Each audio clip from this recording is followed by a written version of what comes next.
words spoken in moments of anger often do more damage than silence ever could.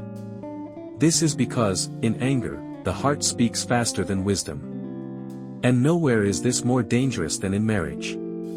Because a marriage is not usually destroyed by one big mistake, but by many small moments where emotions were left unchecked. This is the story of Daniel and Alma. They had been married for 7 years. They loved each other deeply, but like many couples, life had become heavy. Bills were piling up. Work was stressful. Dreams felt delayed. Daniel was a hard-working man, but when pressure grew, his patience disappeared. Alma was supportive and kind, but she carried her own silent pain. One evening, Daniel came home exhausted. The house was quiet, dinner was late, and his mind was already boiling. Without asking why, he raised his voice. "Why is nothing ever ready when I come home?" Alma tried to explain, "I had a long day too. I wasn't feeling well." But Daniel was no longer listening. His emotions had taken control. Harsh words followed. Words spoken without thought. Words that cannot be unheard. Alma went silent. That night, they slept on the same bed, but felt miles apart. The next morning, Daniel's mother visited unexpectedly. She noticed the tension immediately. After Alma stepped out, she asked gently, "Son, what happened?" Daniel replied angrily, "She always takes things personally." His mother looked at him calmly and said, "No. You spoke personally." She continued, "Anger may feel powerful, but it is never wise. A home ruled by emotion will never know peace." Daniel tried to defend himself. "But I was tired. I was stressed." His mother nodded and said, "Stress explains behavior, but it does not excuse it."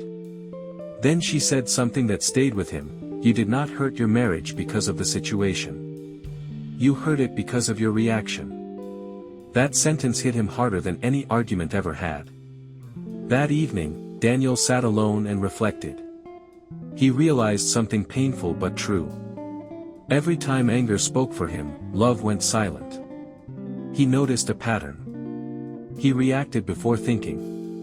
He spoke before understanding. He released emotion instead of control. The next day, he approached Alma, not to argue, but to listen. He said quietly, "I am learning that strength is not raising my voice, but calming my heart." Alma looked at him, surprised. He continued, "I cannot promise perfection, but I promise practice." From that day on, Daniel began to pause. When anger rose, he stepped away. When frustration knocked, he breathed. Alma noticed the change. Arguments became conversations. Silence became understanding. Their home slowly softened.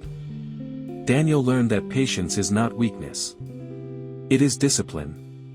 Alma learned that healing takes time, but effort matters.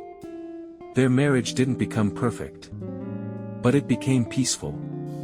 Because they learned one truth: love does not survive on emotion alone. It survives on self-control. And this lesson is not only for husbands and wives.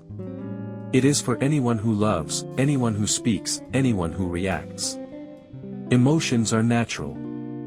Anger will come. Stress will rise. But when we respond without thinking, we risk damaging what took years to build. So pause. Breathe. Choose control over impulse. Because in relationships, the strongest person is not the loudest one. It is the one who stays calm in the storm.